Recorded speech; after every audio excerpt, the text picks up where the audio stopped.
Bon, on va changer d'époque, on va changer de catégorie d'innovateurs, on va changer également d'espace d'innovation, puisque là, avec Pierre Béziers, j'avais le titre, il n'est pas encore sous nos yeux, on a affaire à un ingénieur innovateur en milieu industriel, et c'est un petit peu ce qui fait son originalité, et c'est là-dessus que je vais essayer de vous parler.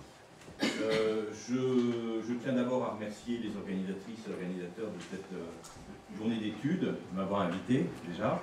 Et je suis heureux d'être à Lyon et tout particulièrement ici, donc à l'INSA, pour vous parler d'un personnage qui est au cœur de mon travail en ce moment, grand ingénieur innovateur français, au parcours tout à fait étonnant. Alors, pendant que je démarre, je dois vous dire que j'ai été un petit peu embêté par mon titre. Les communications vous demandent un titre avant que vous ayez exactement su ce que vous allez faire. Bon, donc j'ai fait un titre, je vais le conserver. J'ai un petit peu modifié les choses depuis. Ce qu'il faut savoir sur Pierre Béziers, avant, pour pas perdre de temps, c'est qu'on a affaire à en fait un ingénieur qui rentre en 1933 comme simple. Alors là, les logos à droite, en haut à droite, c'est pas moi. Bon. Donc il rentre en 1933 comme simple outilleur chez Renault à Billancourt. Il a dirigé, et ça a étonné même les Américains, la mise en place, juste après la guerre, d'un dispositif automatique tout à fait étonnant, les machines transfert, commandées par des têtes électromécaniques, TEM, d'où le TEM du titre.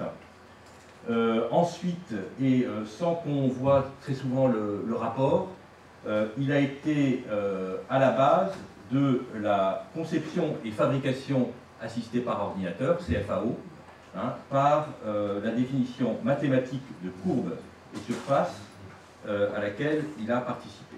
Donc, mon ingénieur, le voici, et ce qui est intéressant, c'est qu'il est présenté comme un célèbre inconnu. Un inconnu célèbre, ou célèbre inconnu. Donc là, je reprends le titre d'un article tout à fait élogieux sur Pierre Béziers en 1990, à 90 ans. Vous voyez, il est encore à 90 ans à la fois célèbre d'un côté, inconnu de l'autre. Alors il est célèbre, donc c'est la deuxième ligne, parmi les informaticiens du monde entier, pour les courbes qui ont pris son nom, courbes et surfaces qui ont pris son nom, mais en quelque sorte, on ne sait pas très bien comment un outilleur est devenu ainsi un mathématicien célèbre. Alors j'ai fait un petit test, un concours de notoriété des personnes dont on va parler aujourd'hui, et chose tout à fait ridicule, j'ai googlisé leur nom, et je vous rassure tout de suite, Pierre Béziers arrive avant-dernier. Je ne donnerai pas le nom, enfin je peux vous le dire tout de suite, puisqu'on a entendu, c'est Berthelot qui est le proms, en quelque sorte. Mais le mien, vous voyez, il est avant-dernier. Ceci dit, ce qui est intéressant, c'est quand on enlève l'accent au Béziers, Pierre Béziers, on double le nombre de référencements, ce qui montre un petit peu sa notoriété anglo-saxonne, au-delà de... Et en plus, on enlève Béziers, la ville, avec un S, qui en tous les cas perturbe un petit peu les choses. Enfin, ce que je voulais surtout vous dire, c'est que, en fait, au final, les gens, beaucoup de gens connaissent Pierre Béziers, mais personne, ou très peu de personnes, savent exactement qui il est et ce qu'il a fait d'autre. À partir de ce constat d'une biographie de Pierre Béziers, on pourrait avoir deux objectifs pour justement essayer de construire cette biographie. Bon, la première serait de vouloir combler l'injuste méconnaissance de la personne, et la seconde, au contraire, que j'ai choisi, c'est de prendre ce déficit de notoriété comme révélateur et comme symptomatique d'un questionnement, en tous les cas, sur la notion d'innovation. mon hypothèse est que l'amnésie autour de Pierre Bézier est révélatrice des limites de la définition classique de ce qu'est une innovation.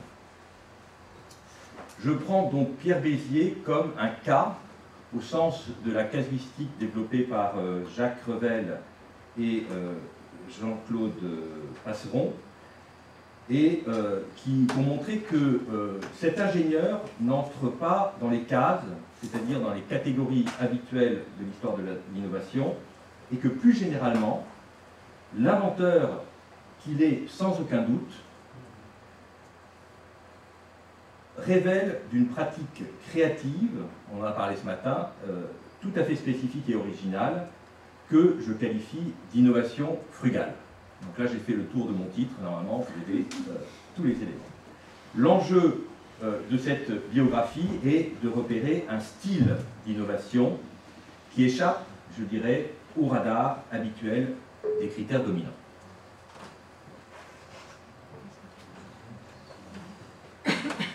Alors, pour cela, je préconise une approche de type global qui fait varier les échelles d'observation du personnage. Bon, et si je peux me permettre quelques b.a.-ba de la discipline historique, j'essaye de confronter des sources historiques souvent contradictoires. Donc, en particulier, ne pas se limiter aux publications, mais aller regarder ce qu'on peut trouver dans les archives, aussi bien les archives personnelles de Pierre Bézier que les archives de l'entreprise Renault. À propos de ces archives, ne pas consulter seulement ce qu'on appelle les archives de commandement, mais s'intéresser aussi, pour le cas de notre personnage, vous voyez, qui est relativement modeste au départ, s'intéresser aux signes et aux traces des pratiques industrieuses.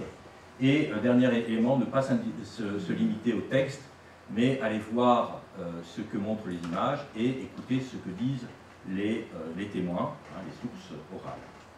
Bon, je vous propose un exposé, donc j'avais bien senti que le temps serait trop court, donc en deux parties qui reprennent quasiment la problématique de cette journée d'études. D'un côté, et d'abord, je vais poser la question de l'identité trouble de cet innovateur. Je cherche en fait à faire apparaître les cohérences dans son parcours plutôt que les ruptures qui apparaissent. Vous voyez, quel rapport entre les TEM et la CFAO? Là, pour l'instant, c'est bien, je gagne du temps comme ça. Et en gros, est-ce que je peux vous le dire tout de suite, je vais essayer de faire apparaître un chaînon manquant, hein, qui nous permet de comprendre un petit peu la continuité de l'électromécanique vers l'ordinateur. Bon, ensuite, dans une deuxième partie, je vais poser la question du récit biographique. Bon, rapidement, Pierre Bézier n'a pas eu droit à des biographies. Bon, il y a des gens qui en ont parlé, entre autres Jean-Pierre Poitou, hein, un sociologue dans les années 80 qui a fait donc, un ouvrage qui s'appelle Le cerveau de l'usine. Hein, mais bon, on ne parle pas que de Pierre Bézier, mais enfin, il y a quand même, en tous les cas, une admiration, hein, pour ce personnage dont il voit encore les traces dans les bureaux d'études dans les années 80 chez Renault. Mais ce qui est intéressant avec Bézier, c'est qu'en fait, c'est un ingénieur qui a beaucoup écrit, et entre autres qui a écrit sur son activité industrielle méconnue. Je dirais qu'il a construit une autobiographie, et je vais vous proposer une petite analyse de type structural. Hein, je prétends que c'est une ébauche, bien évidemment, pour montrer pourquoi cette histoire qui est racontée par le témoin lui-même ne marche pas. Vous voyez, pour construire en quelque sorte un discours de l'innovateur, et un discours de l'innovateur dont on reconnaît un certain nombre de choses, mais dont on ne reconnaît pas tout. Alors, donc première partie sur la question des cohérences de ce parcours d'automaticien. Bon, et pour faire une formule, parce que Pierre Bézier, alors je dois avouer tout de suite, je ne suis ni mathématicien ni scientifique, je ne suis qu'un historien des techniques. Ouais, donc intéressé. Bon, il y a beaucoup d'écrits de Pierre Bézier qui tournent autour de concepts et de développement mathématiques que je ne peux pas suivre. Mais ce que je dois dire, c'est que ce qui est intéressant avec Pierre Bézier, c'est qu'il y a souvent avant et après des petites remarques de type humaniste, que là, par contre, je suis tout à fait capable de comprendre, des petites allusions également qui vous permettent de saisir éventuellement derrière l'enjeu purement scientifique, les enjeux humains et en particulier les enjeux autour du monde du travail dont il est issu et qui m'intéresse tout particulièrement. Alors, cette formule, PB, Pierre Bézier, égale TEM, vous savez tout ce que c'est, plus CFAO, mais entre les deux, il y a CN, les commandes numériques. Donc, à mon avis, c'est cette petite étape qui est un petit peu oubliée, qui, de mon point de vue, va nous permettre de nous en sortir.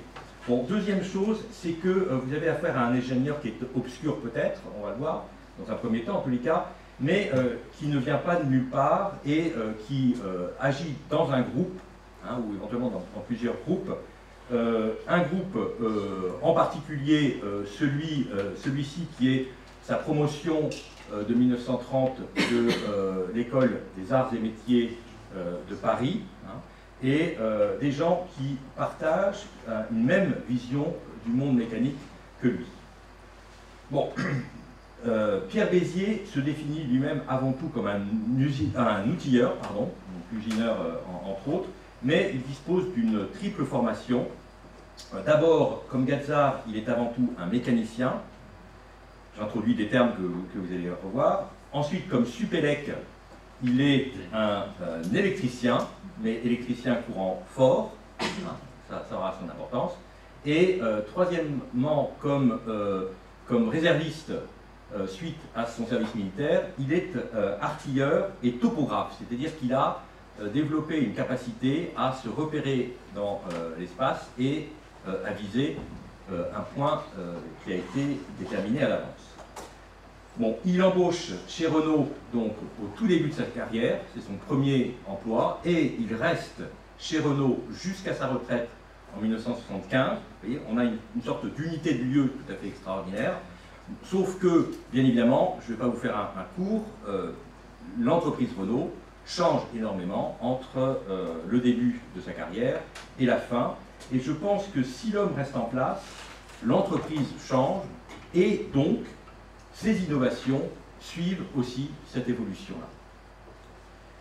Avant-guerre, il est dessinateur-projeteur, vous voyez le terme de projeteur qui arrive dans cette définition, spécialiste dans l'installation et dans l'étude, enfin dans l'étude d'abord et l'installation, d'automatismes électromécaniques, mais des automatismes électromécaniques, EM, qu'il développe dans une usine, et en tous les cas dans une économie en crise, et dans une usine qui fait plutôt des restrictions. Donc, vous voyez, la notion de la frugalité, c'est quelqu'un qui a l'habitude de développer des dispositifs, éventuellement, à l'économie.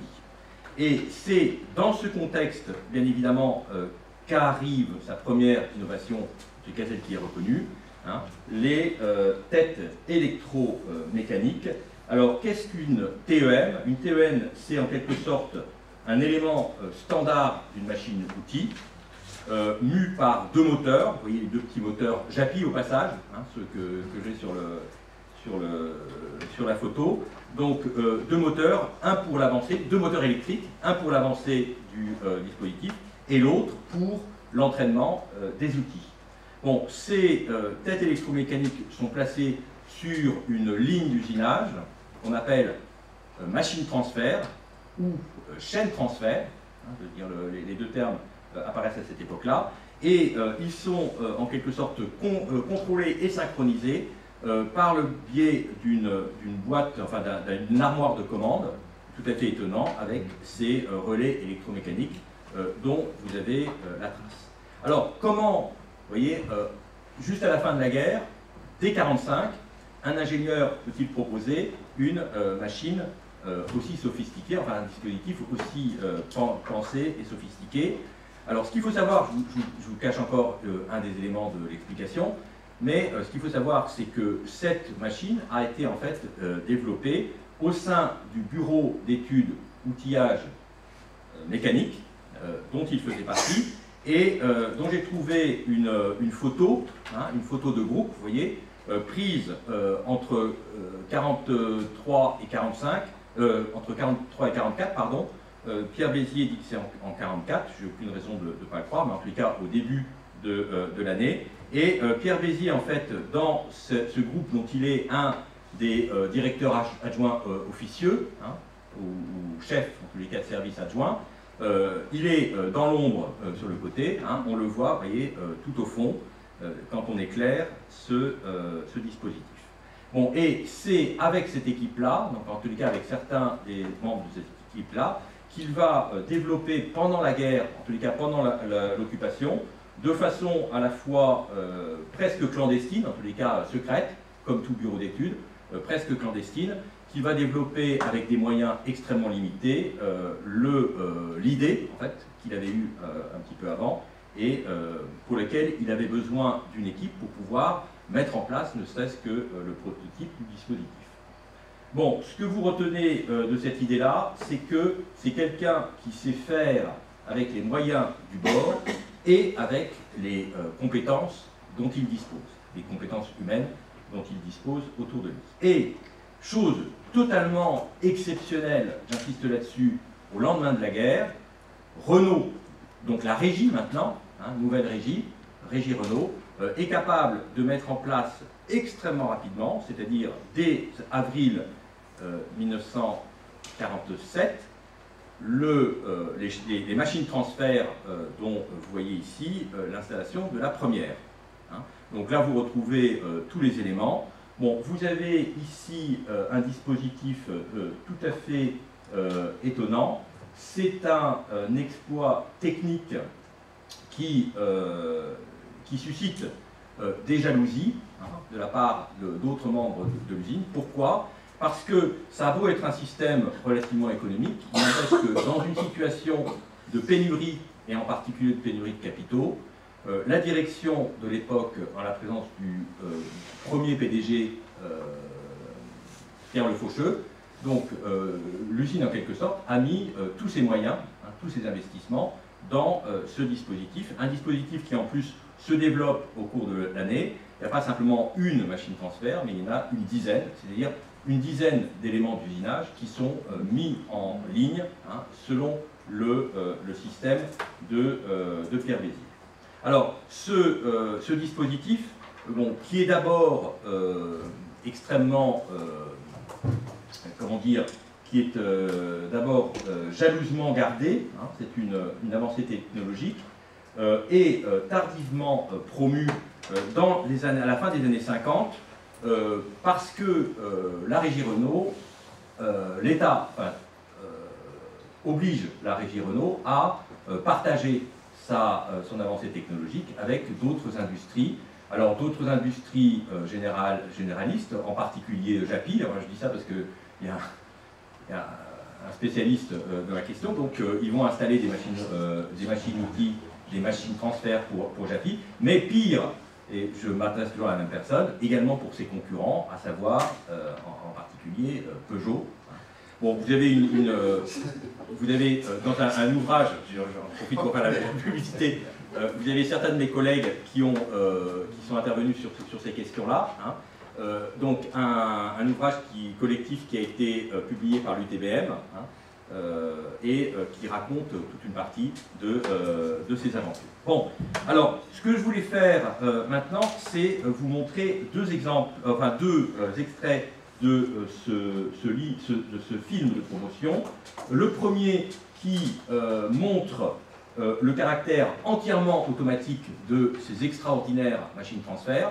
Vous verrez qu'il y a, et bon, on ne le voit pas ici pendant 30 secondes, mais c'est le cas partout dans le film, il n'y a aucune présence humaine, tout fonctionne par soi-même, bien sûr sans aucune panne. Je dépose le bloc sur une de ses faces latérales, à l'intérieur de ce montage qui va l'entraîner au poste d'usinage.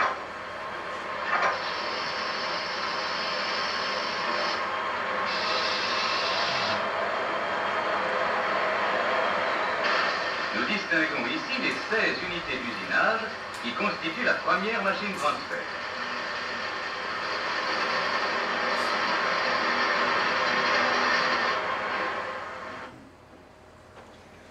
Bon, donc, premier élément. Le second extrait présente une sorte de schéma qui va expliquer le principe de ces chaînes transfert dont je vous ai parlé. Alors, si ça démarre. Sur un chemin de transport, les pièces fixées sur un montage se présentent successivement devant des postes de travail. Chacun d'eux est équipé d'une ou plusieurs unités autonomes d'usinage normalisées. Chaque unité, appelée tête électromécanique Renault, correspond à une machine-outil. Elle est munie d'un boîtier équipé d'un nombre variable de porte-outils suivant le travail à effectuer. Toutes ces unités d'usinage sont mobiles. Leur avance est synchronisée. Lorsque les outils ont terminé leur travail et que la dernière unité a reculé, chaque pièce avance et se place au poste d'usinage suivant. Alors, un nouveau cycle commence. Alors, ce qu'il faut dire, c'est que lorsque ce film est fait, en fait, le dispositif apparaît comme en partie caduc et, vous voyez, il est promu commercialement alors que l'usine Renault, à cette époque-là, est sur un autre chantier. Entre autres, Pierre Béziers, en 1957, a été changé de poste et il a été promu, en quelque sorte, directeur de la division machine-outils de Renault, donc une promotion dans un service nouveau et au cours de laquelle on lui donne implicitement une double mission. La première, c'est d'arrêter les têtes électromécaniques considérées à cette époque-là comme trop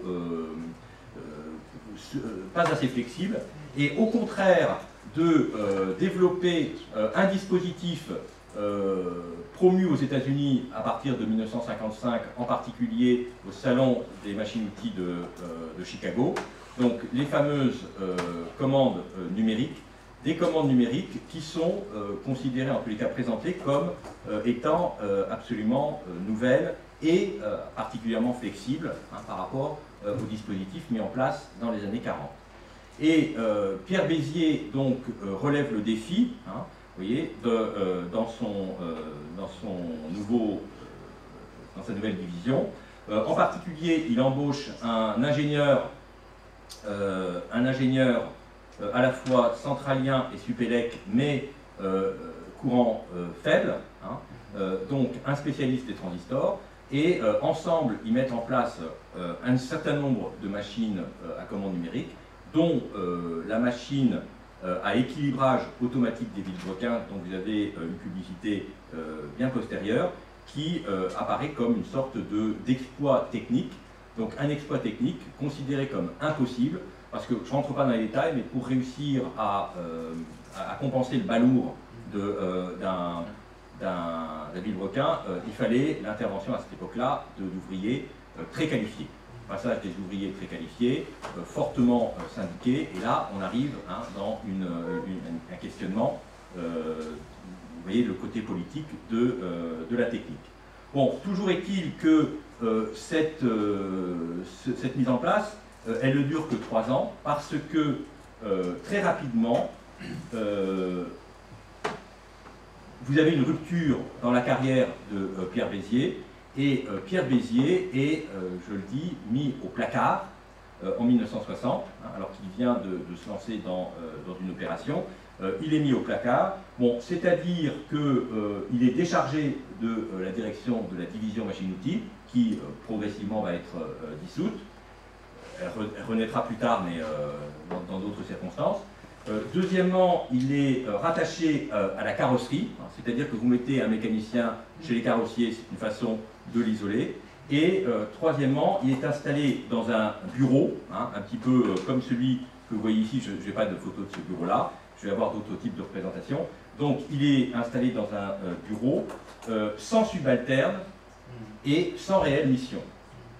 Donc c'est ce que j'appelle, le mot apparaît pas nulle part, et lui n'en parle pas non plus, mais c'est la définition, me semble-t-il, de ce qu'on appelle une mise au placard. Et en fait, Pierre Béziers, paradoxalement, va rebondir de cette situation, c'est-à-dire qu'il va avoir de fait le temps d'observer des gens qui ne connaissaient pas très bien, les carrossiers, et en particulier de constater les manquements éventuels de certaines de leurs pratiques, en particulier la façon dont les stylistes travaillent sur un plan en 2 dimensions et comment ce plan en 2 dimensions est transformé de façon imprécise en matrice pour permettre la presse en quelque sorte des éléments de carrosserie.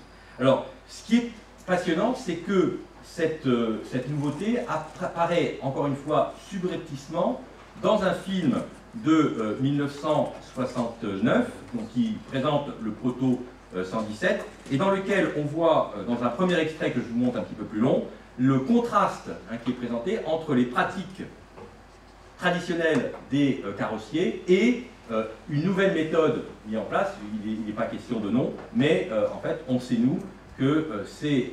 Il faut changer l'échelle de travail et passer en vraie grandeur. C'est la tâche des dessinateurs-projeteurs du bureau d'études.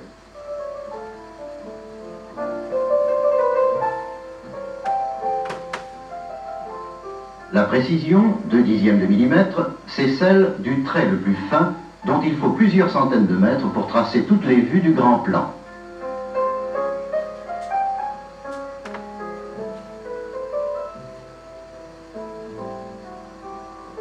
Diffusé dans les services techniques, le grand plan sert de référence de base pour les études, les fabrications et les contrôles.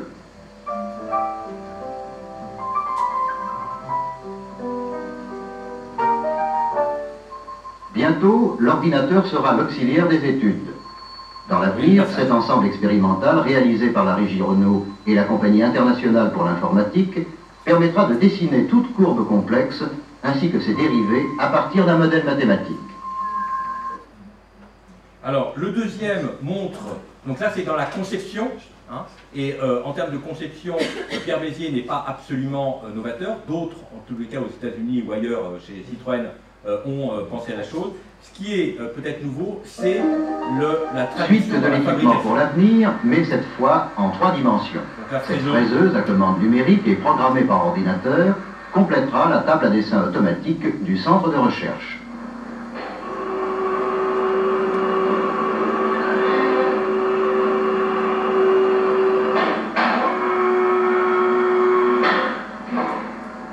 Cette nouvelle installation permettra d'améliorer les conditions et les délais des études de carrosserie pour les futurs modèles.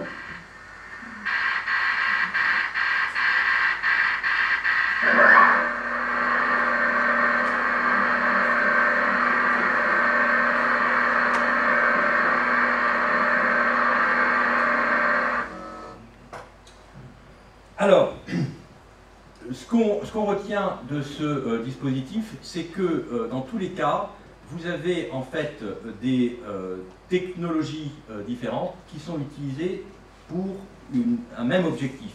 Et le même objectif de Pierre Bézier, c'est l'intégration du processus de production. Il le finit avec la CFAO, conception jusqu'à la fabrication assistée par ordinateur, mais c'est la même idée qu'il a défendue avec la numérisation et surtout avec l'électromécanique. Bon, ceci étant, cette intégration est plus facile à dire qu'à faire, et j'en arrive donc à mon deuxième point que je vais développer extrêmement rapidement parce que, excusez-moi, j'ai, comme d'habitude, un peu dépassé. Alors, Pierre Bézier crée son autobiographie, et cette autobiographie, en fait, elle ressemble à une épopée. Une épopée en 3 moments, j'aurai le temps que d'en développer une, donc j'arrêterai là-dessus. Une épopée, c'est-à-dire un récit qui présente une situation initiale avec un moment déclencheur, qui ensuite montre comment un héros compétent peut essayer de passer un certain nombre de péripéties et résoudre le problème, et qui finit en quelque sorte par un dénouement et un équilibre final qui permet à l'histoire en quelque sorte d'avoir une fin. Et ce que j'essaie de développer, c'est que Pierre Bézier, en fait, le problème, son récit ne marche pas pour 3 raisons. La première, c'est que c'est lui-même le perturbateur dans le milieu industriel, donc premier élément, c'est lui. Alors après, il règle les problèmes, mais c'est lui qui les pose. Deuxièmement, il finit par gagner, mais dans un groupe, celui des Gazards, qui va perdre au sein de l'usine. Et troisième élément, il va être finalement reconnu, mais en dehors du monde dans lequel il a agi, c'est-à-dire dans son entreprise, l'entreprise Renault. Alors, ça, on le voit, je vais le développer simplement pour le premier cas, celui des têtes électromécaniques, mais ça marche exactement pareil pour les autres. Premièrement, c'est un perturbateur parce qu'il fait partie de cette élite électromécanique qui veut éliminer les mécanismes habituels de l'usine, c'est-à-dire en gros la cinématique et l'hydraulique, qu'il considère comme le mal total. Ça c'est le premier élément, et ça c'est dès avant la guerre. Vous voyez, on a un plan, un bleu de 1936 signé par lui. Bon, deuxième élément, il a une pause. Et je vous ai dit, le placard ça a été une pause, et là il a une autre pause, c'est en tant que prisonnier dans le FLAC, c'est un officier prisonnier, on n'a pas le droit de les faire travailler, donc il travaille pour mettre en place le système qu'il avait pensé, c'est-à-dire il a le temps de l'exploration. Bon, ensuite, il a le temps de développer le prototype avec son équipe du bureau d'études outillage mécanique, et au verso de cette image, ce qui est intéressant, vous voyez, c'est que Pierre Bézier a noté le nom de chacun, presque. C'est-à-dire qu'on retrouve ceux avec qui il travaillait avant-guerre et ceux qui vont l'aider au développement des machines transfert après-guerre. Donc, vous voyez, il repose sur une sorte de réseau, sur une équipe qui a sa confiance. Et dernier élément, il a le soutien de sa hiérarchie, c'est-à-dire son supérieur direct, Pierre de Beauce, que vous avez ici, encore un Gazard, on pouvait s'en étonner. Et plus surprenant, vous avez également, dans un premier temps, le PDG qui va le soutenir, donc en haut à gauche, le faucheux dont je vous ai parlé, et le faucheux qui décède en 1955 et qui est remplacé en quelque sorte par le vice-président Pierre Dreyfus, qui lui a une origine et disons une politique tout à fait différente. Et vous voyez, vous avez un retournement qui s'opère, qui est un retournement d'ordre politique, dans lequel Bézier se retrouve un petit peu tout seul à développer ces machines à commande numérique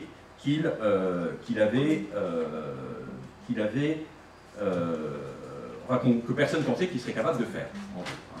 Bon, alors, pour conclure, je pense qu'on a affaire à un cas original de créativité pour plusieurs raisons. Qu'est-ce qui est spécifique? Je vous l'aurais montré à travers des dessins d'humour, d'humour potache typique de ce milieu des ingénieurs arts et métiers. Trois éléments qui apparaissent. Premièrement, Pierre Bézier est un ingénieur non cadre, c'est-à-dire qu'il est ingénieur technicien, il travaille avec une équipe de techniciens, mais ce n'est pas un meneur d'hommes et certainement pas de main-d'œuvre, c'est-à-dire en particulier des relations très conflictuelles pourraient avoir lieu avec les représentants des organisations syndicales ouvrières. Bon, deuxième élément, c'est un inventeur salarié, non entrepreneur.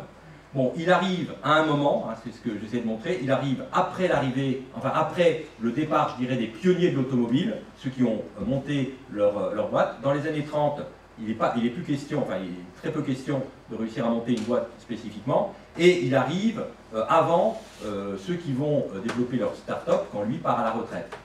Donc en fait, on est dans une période tout à fait spécifique. Bon, en tous les cas, il ne contrôle pas la finalité de l'innovation qu'il met en place et qui résulte en fait d'un équilibre social instable.